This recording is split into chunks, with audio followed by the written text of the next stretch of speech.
find my podcast, She Really Gets It, anywhere where podcasts are found. So that's iTunes, that's Spotify, that's Google. You can also follow me on TikTok under @MissHealthEducation. Please follow, like, and share. Hello, everyone. This is Stefanie Rhodes, and you're listening to the inaugural episode of She Really Gets It, where we talk about why public health is so fucked up. In today's episode, we will be discussing monkeypox. If you're a human that is alive, you've heard of monkeypox. If you did not know about it a year ago, you certainly know about it now. And the reason why is because now it's affecting wealthy Western countries like the United States, like the UK, yada, yada, yada. Monkeypox has been around since the 1950s. And I believe the first person got it in 1970, but really didn't care about it then because it's mostly affected African countries up until now. So when they've asked for resources, they've never really received them. Vaccines, antivirals, even though they exist, right? So antivirals exist to treat monkeypox.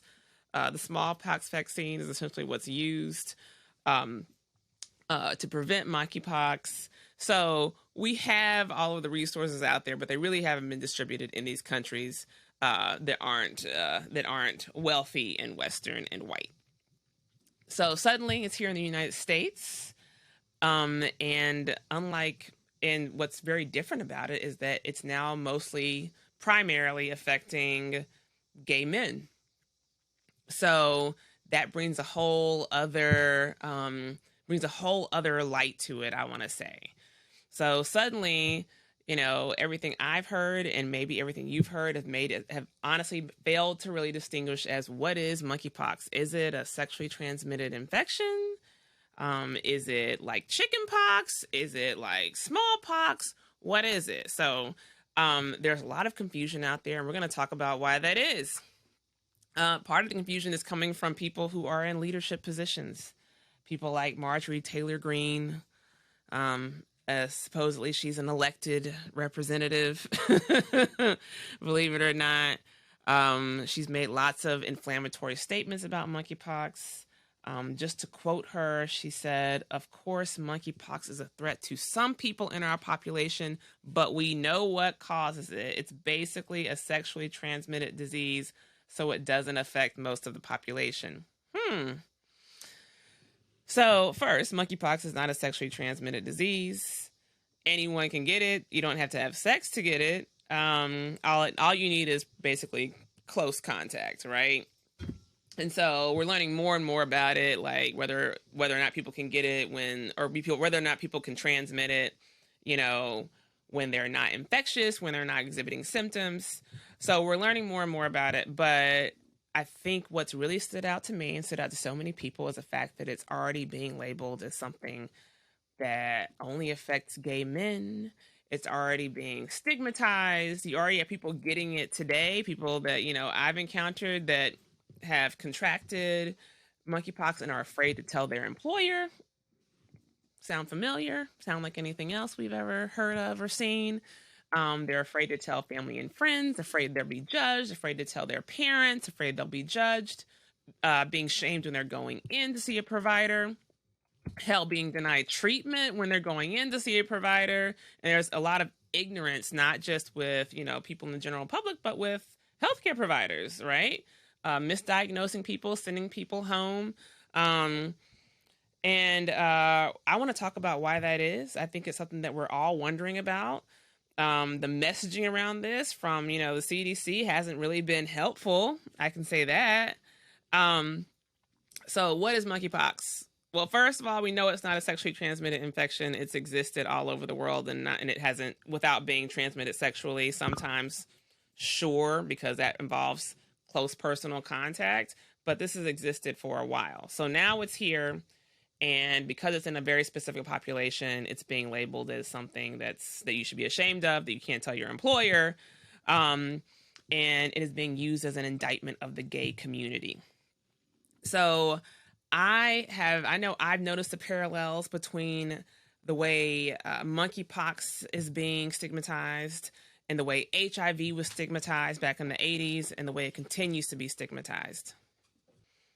Okay, so we know that, monkeypox is being stigmatized much like HIV was. It's almost like the CDC is following some type of script, right? And it's almost like, other federal government agencies and leaders are following some type of script, which is really funny because this isn't the first time that we've had a monkeypox outbreak in the United States. We had one in 2003, but instead of, the population that was infected being gay men, it was, Midwestern families, people that, were purchasing prairie dogs at pet stores and shit. So for some reason, in that case, it was a very coordinated effort to get it contained. There was a cooperation between the CDC and the USDA and the FDA. They deployed, smallpox vaccine. They deployed treatment. They provided guidance to veterinarians and healthcare providers, and they kept it contained, right? So it never got beyond 70 or so people that were infected, right? And these are people that were infected across 6 states, right? 6 Midwestern states.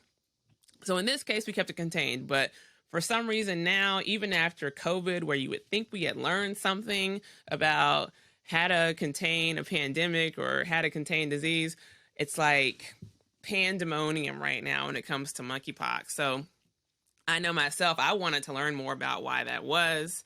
I saw so many parallels between that and HIV, especially as someone who, worked as an HIV health educator, someone who used to, do HIV testing, and someone with a background in public health in general. I feel like I used to watch every documentary on HIV, but I really wanted to really look at what the parallels were between HIV and monkeypox. So of course I had to go back and do lots of research and look at, the first cases of HIV in this country.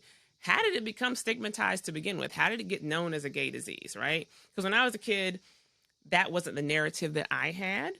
Right? So I knew people got HIV. The first person that I remember being talked about as being HIV positive was Magic Johnson. Right? So I was like, okay, so other people can get this. And I think I just naturally was kind of a nerdy kid. So I thought infectious diseases were interesting.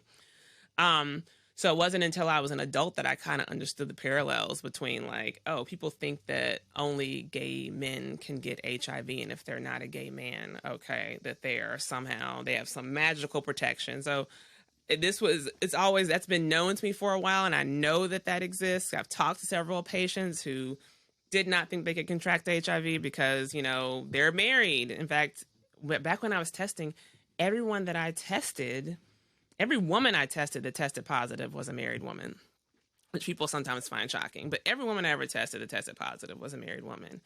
And of course, it's always shocking when you get, a diagnosis like that. But a lot of their shock sometimes was that, I'm married. This isn't supposed to happen to me. I followed all of these rules I was supposed to follow that I've been told to follow. And, I did everything right, according to, my church, according to my community, according to my parents. So this isn't supposed to occur. And it's a very dangerous rhetoric, right? It starts to kind of get out there around who gets HIV, who doesn't, and certain people get this because they deserve it, or that HIV is God's punishment. And the more research I've done, I realize that, that comes from a very specific place. And I thought that today's episode would be really an indictment of the federal government. But the more I dug, the more I looked, I realized that there's a group, honestly, that's far more powerful than any government agency. And that group is known by many names, right? Sometimes we call it the Christian right. Sometimes we call them evangelicals. They've called themselves the moral majority. And they've existed probably since what? They've existed since the 1970s, right? So we're going to next talk about, what that is. Who are the moral majority? Why do they exist? How did they get to a point where they legit have such a say in public health policy? How did a fringe group, and they are a fringe group, acquire the type of power that they've acquired? So, how did the Christian right become so powerful? Um, well, the Christian right originated in the 1970s. And if you talk to any like evangelicals, any leadership, like evangelical leaders, they'll say that, they formed or that they organized in response to abortion, in response to Roe v. Wade being passed in 1973, or that just ignited them. That's not true though, right? That's actually a complete lie. Um, Evangelicals, especially Protestant evangelicals, really didn't give a fuck about abortion. Like that was never. They weren't, let's say, for it, but they certainly weren't against abortion, right? Um, in fact, there's lots of evidence to support that they really didn't care about abortion. In fact, in 1971, there were delegates to the Southern Baptist Convention, and they actually passed a resolution encouraging Southern Baptists to work for legislation that would allow the possibility of abortion under conditions like rape, incest, severe fetal deformities, or any evidence that going through a pregnancy would cause damage to the emotional, mental, or physical health of the mother. So evangelicals were never like, in the 1970s, like prior to 1980, they really didn't give a fuck about abortion. And I would argue that they really don't give a fuck about it now, except as a tool to manipulate those that they need to manipulate. The real origin of the Christian right had to do with segregation. And had to do with the fact that after the passing of the Civil Rights Act of 1964, they could no longer have tax exempt status and exclude people based on race. And I say this as someone who actually went to one of these racist Christian academies. I'm a Black woman, but I'm from Jackson, Mississippi. And I went to a school called First Presbyterian Day School, which was a Christian academy that formed in 1965. If you ask any of the kids that go to First Presbyterian Day School why their parents send them to First Presbyterian Day School and not public schools, they're not going to say it's because of race or racism. They're not going to say it's because, daddy's a Klansman. They're going to say that it's because of God and that, there's no God in public schools. That's what they'll always say. It's like that is their mantra all the time. And I remember as a kid being around all these white kids at First Presbyterian Day School who would say the reason why my parents send me here is because there's no God in public schools, right? Of course, that's not true. It's a complete fucking lie. But that was what they were told. And maybe some of them still believe it, but they're also racist as fuck. So, like, don't get it twisted. So... when I think about the Christian right, I grew up around the Christian right. I was surrounded by the Christian right. They are very good at packaging their message, right, and goodness and light and Christianity and giving. But when we think about the role that they have played in public policy and in public health, it's so important. And it's been enlightening for me, like doing this research, to see, like their origin, which was we're going to protect segregation so that we can have our Christian schools. They've integrated our public schools. We don't want our kids going to school with Black kids because we don't want miscegenation and we don't want a bunch of mixed race babies running around. That is their greatest fear on earth. In fact, Bob Jones University was another school. That's where a lot of this hatred comes from. In 1970, they lost a case. So essentially, the IRS reached out to them because they were like, "Hey, we know that you discriminate based on race. Is this true that you don't allow Black people in your school?" And they boldly responded back with, "You're right. We don't allow Black people at Bob Jones University." So they lost their tax exempt status. Now they tried to appease the IRS for a while. I think they admitted one Black person that happened to work on campus. He only lasted there for about 3 weeks. And then they said that Black people that were married could come to Bob Jones University. And the reason why they needed to be married is because they were afraid of Black people having sex with white people and making mixed race babies. That was legit why they said, you can come here if you're Black, but you need to be married. So this is the origin of the Christian right. It's not abortion, right? It wasn't something like, it wasn't anything like that. It was strictly about race. They've always been white supremacists. So for those of you who are out there, and I feel like I heard this all through Donald Trump's campaign, people were so shocked that, so-called Christians could vote for a Donald Trump. How can you be Christian and vote for a Donald Trump? And my response is, we're talking about evangelicals. We're talking about white evangelicals, right? Like, well, they are whole white supremacists, and that has always been the case. That has literally been their message. Their message has always been white supremacy first, whites first, America first, whites first. In fact, the Klan is a Christian organization. That's why they burn crosses and not swastikas. They'll tell you. Ask them. So the Christian right formed in the 1970s. They were always anti-Black and they were always anti-gay. Okay? And so they were campaigning. Once they saw gay people getting all of these rights, right? They were writing letters to the president. They were writing letters to Jimmy Carter, then President Jimmy Carter, who was also an evangelical, but not, a whole bigot. So, trying to, wanting him to basically deny gay people rights. And they were doing this in early 1980. So when Ronald Reagan was elected, he was their poster boy. They loved Ronald Reagan. He believed in what they believed in, and they really hated Jimmy Carter because they blamed him for them losing their tax exempt status. What I've always learned about these people is that they love their money. You mess with their money, you're dead, right? They want to end you in any way that they can. And so, in 1980, they got their wish. They got Ronald Reagan. They got him into office, cheers, yay, wonderful. However, unfortunately, that's also when HIV, the first reports of HIV kind of came out, right? That was 1981. That was it's a famous report. I don't know if I'd say famous report, but a well-known report came out in 1981.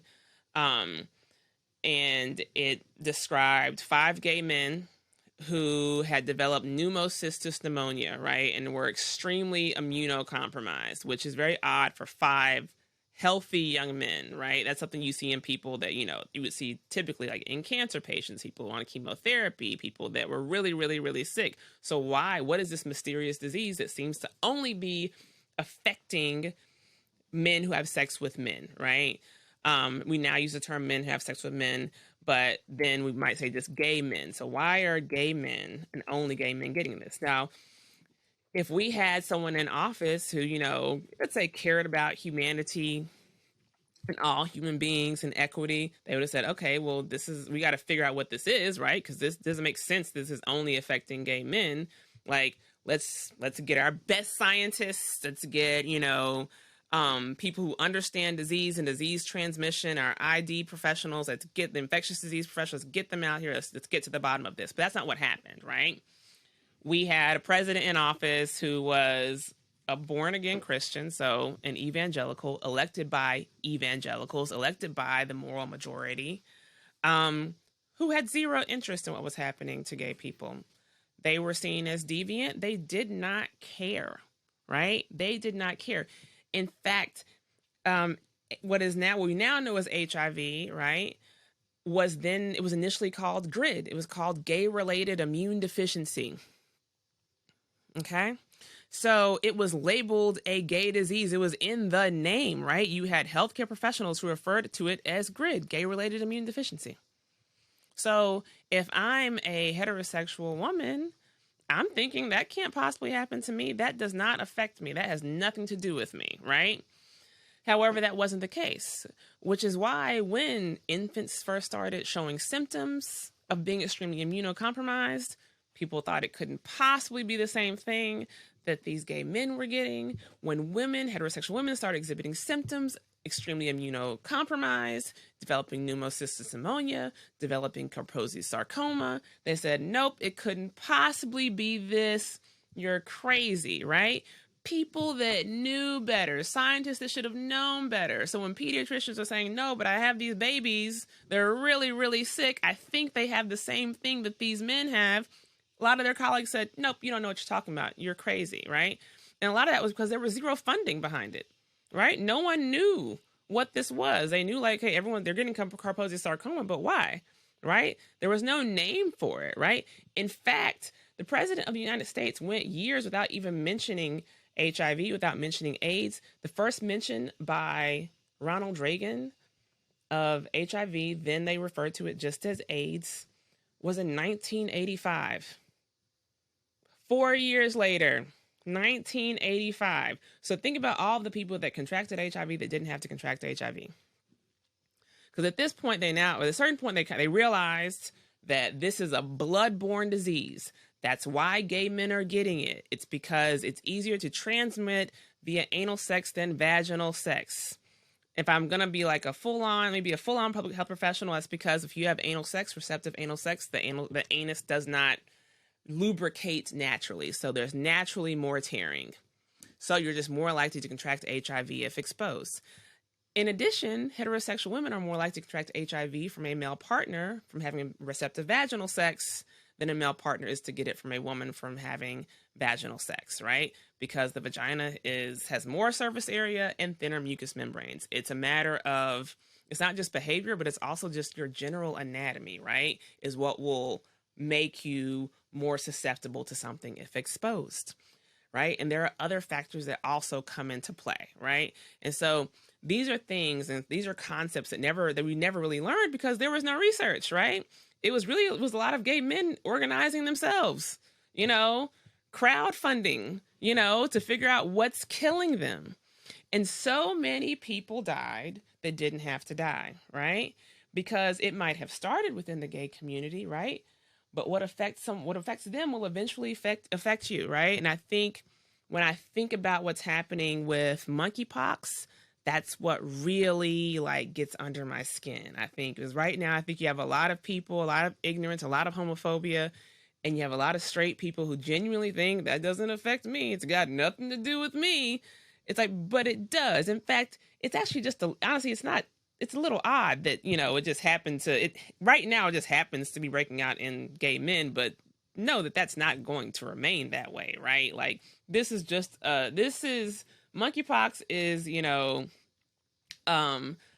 a virus of close skin to skin contact, right? And my worry is that you're going to have a lot of doctors that are going to be dismissing this in heterosexual people, just like HIV, right? It's going to be progressing just like HIV. You have ignorant politicians that are invested in misinformation, right? And this is the age of misinformation, and they're so deeply invested in it, right? You combine that with homophobia, you combine that with the continued stigma around HIV, and we have a cesspool on our hands. That's what we have. This is a mess. And it's my fear that it's going to become an even bigger mess unless we do something about it. So, we think about the Christian right, we think about what their goals are, we think about where they came from and the role that they, in the 1980s, were playing in public health, right? They delayed funding for HIV, they delayed the naming of HIV, they caused so much death, right? And they had a president in their back pocket to assist them in that goal. So what's happening today, right? Today, when we think about HIV, it doesn't just affect gay men, and we know that. In fact, globally, most of the people with HIV are actually women, right? And most of the people that need a lot, like in places like sub-Saharan Africa, the majority of people that have HIV are actually women. Okay, so where are we today when it comes to HIV, when it comes to funding? How does this relate back to what's going on now with monkeypox? So when it comes to HIV, the Christian right continues to limit, the use of proven effectives to prevent HIV. They continue to limit proven methods, right? Even through, things like PEPFAR, right? Okay, so where are we? So, the Christian right continues, honestly, to limit education and prevention methods, right? And they do it through things like PEPFAR. So PEPFAR, I had to pull it up. It stands for the President's Emergency Plan for AIDS Relief. And so it's been around for, almost 20 years. Okay, so where are we in terms of HIV today? Well, the Christian right still has a huge impact on HIV education and prevention. And so there are different ways in which they block HIV prevention and they block HIV education. So while, of course, initially, like, I said in the 70s, they really didn't care about abortion. They still, but it's still a rallying cry, and they still will block anything regarding women's reproductive rights because they see it as a gateway to abortion, and they see it as a gateway to sex work, prostitution, promiscuity, right? And that's how they market it. So they're still supporting abstinence-only education. In fact, because of them, between 2004 and 2013, the U.S. spent $1.4 billion on abstinence-only education in 14 countries in sub-Saharan Africa. We know through years of research that abstinence-only education does not prevent HIV. It does not prevent sexually transmitted infections. It is just religious dogma. It's just nonsense. It's piddle shit, right? And yet it still gets funded because the Christian right is so powerful. Their voice is valued above that of researchers and scientists. Honestly, a group of fringe religious crazies. Their voice is valued above that of researchers and scientists. And you want to know why this is? You want to know where this comes from? It's because they lost their fucking tax exempt status to fund their fucking segregated schools. That's all it is. That's all it is. That's why we're here today. So when I think about it, I think about all of the women, right? Because 50% globally, 50% of the people living with HIV today are women, right? In sub-Saharan Africa, 59% of the people living with HIV are women, right? And all they're being given is, a lot of times they're being given, resources. They've been given resources that are not helpful to them, because one of the biggest drivers, we think of HIV is women not having bodily autonomy, right? Not having the right to say what does and does not happen to their bodies, right? Not having the right to say, I want my partner to use a condom, right? Right? For fear of often abuse, of retribution, of being considered to be a loose woman, right? So the Christian right has done so much harm, and they've done it in the name of power, in the name of money, in the name of influence, right? So yeah, we think about monkeypox and why it's being, honestly, we think about the very slow movement in this country, right? In terms of how we're addressing monkeypox. Why aren't vaccines out there? Why aren't they being mass produced? What's up with the lack of access, right? It's because of stigma. Because once again, like I said, 2003, we had this, right? We had around 70 people with this shit, and somehow we contained it. 7 people in 6 different states. Somehow it got contained, right? There was that coordinated effort. It got contained, squashed it, boom. Now, nearly 20 years later, same thing, but it's a different population, right? It's a population that's, it's not, people who live on a cute little farm in, Kansas, right? It's not a cute little family. It's, men who have sex with men, and Lord knows how they got that. So suddenly it's like everyone's sense just goes out the window. Everyone's crazy. No one knows what to do. Doctors don't know if that's a rash or it's monkeypox, but if you're straight, that's probably not it. So when we think about where that comes from, right? This script was already written for us, right? It was already written. Once you have a population that you've labeled as deviant, all of a sudden people don't care. And then we have the Christian right behind it with, honestly, they've got a lot of money. They've got a lot of influence. And they're influencing the CDC. They're influencing funding. They're influencing what gets funded. They're influencing when you decide to care. Okay, so there are things that we now know, right? We know how HIV is transmitted. We even know how monkeypox is transmitted. We know that abstinence-only education does not work. We know that we need vaccines to be available, right, to prevent, things like HIV to prevent, COVID-19 to prevent all of these issues. We know that we need education that is actually based on what actually happens in our bodies. And honestly, throughout this pandemic, throughout 2020 and into 2022, I feel like I've had so many people say things like, we believe in science. All these agencies say, we believe in science, or I believe in science. But guess what? Based on where the money goes, based on who has the most influence in public health, do they believe in science? Is that the real deal?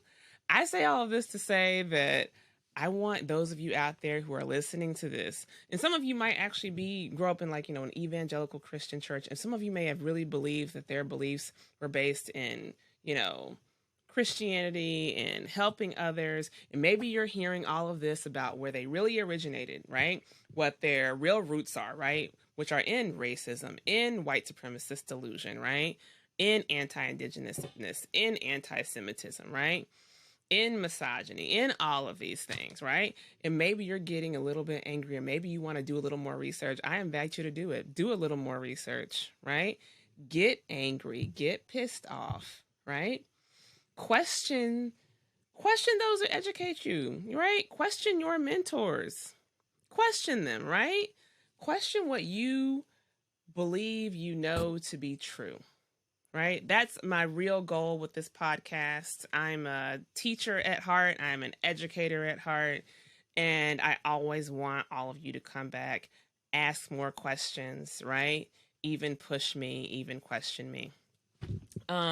So with all that being said, thank you so much for tuning in. Thank you so much for listening in for my inaugural episode. I hope you walk away having learned something.